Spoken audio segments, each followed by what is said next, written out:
go 1600 meters. Gates are open and they sent on their way, and Tibetan Temptress got an awkward start and races at the back of the field early on. Kitty Mo, on the other hand, got a good start, went off to the lead and went about 2 lengths clear down towards the 1400 meter mark.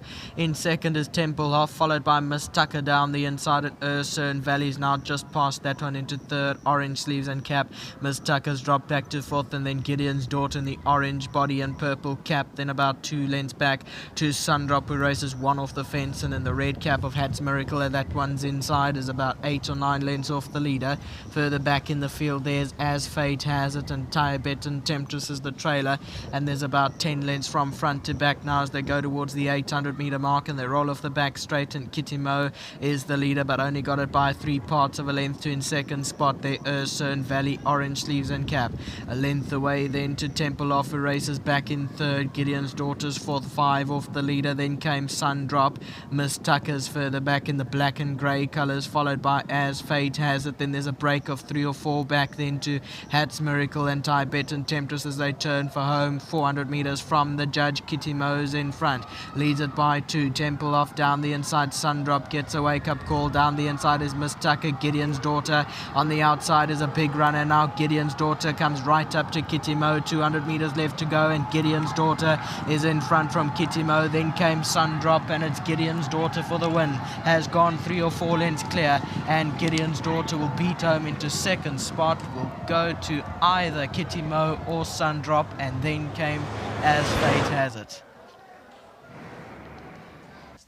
Here's the head-on replay. Your winners on the extreme outside of the picture there. The purple cap, orange sleeves, with Kitty Mo travelling with it. Sundrop got into the race, into the closing stages as well. And further back was As Fate Has It. But it's Gideon's Daughter who drifted slightly inwards.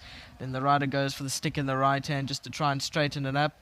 And then in the closing stages goes hands and heels. It was well clear by about 4 lengths to win it. I just want to confirm those numbers with the judge.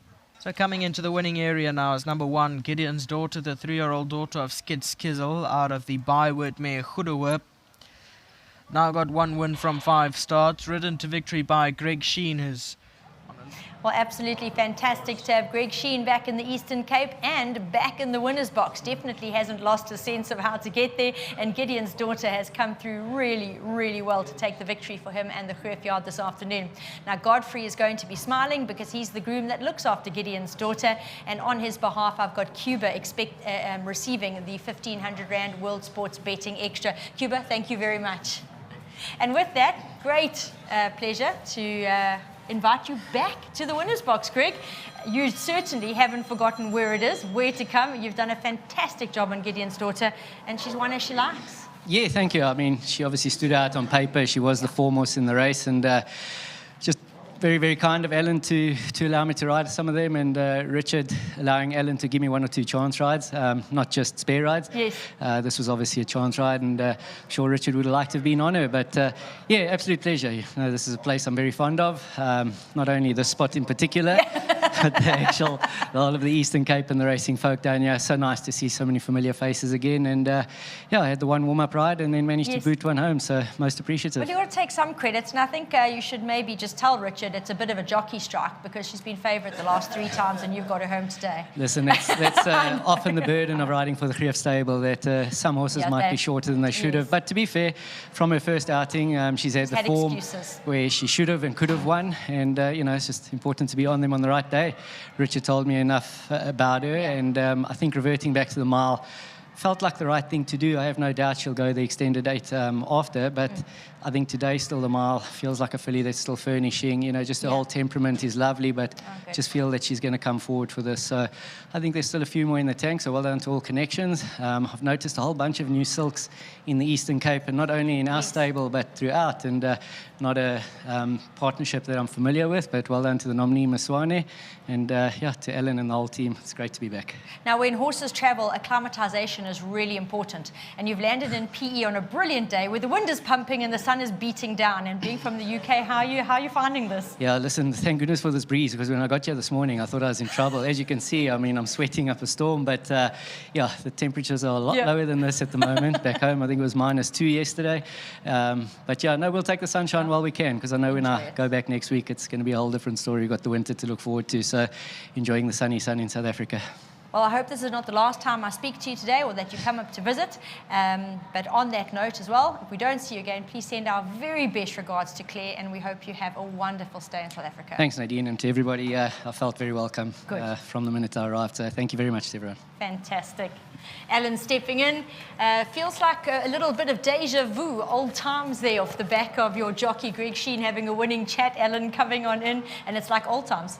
Oh, well, he hasn't forgotten our stable. So well done to Greg. Nice to have him back.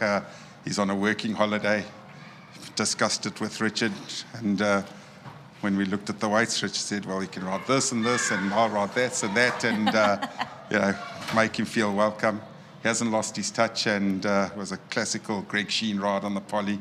And very well done to him, to Nkuleko and Maputi Zwane, very well done. Their first win. I thought they were going to be, but unfortunately they couldn't make it. So they already been on the phone, ecstatic, over the moon in their silks. You know, they've got shares in some of the syndicate horses, but this is their own horse, and very well done to them. I'm sure they're going to have cause for celebration today. And like I said, nice to have Greg visiting. It certainly is. Alan, well done. Thank you. Great win there by Gideon's Daughter. Would have been well received by the punters out there, as she did jump as favourite, and she has redeemed and justified her favouritism this afternoon. Once again, fantastic to have Greg back in action, and he's really come through for a comfortable win on the Daughter of Skitskizzle.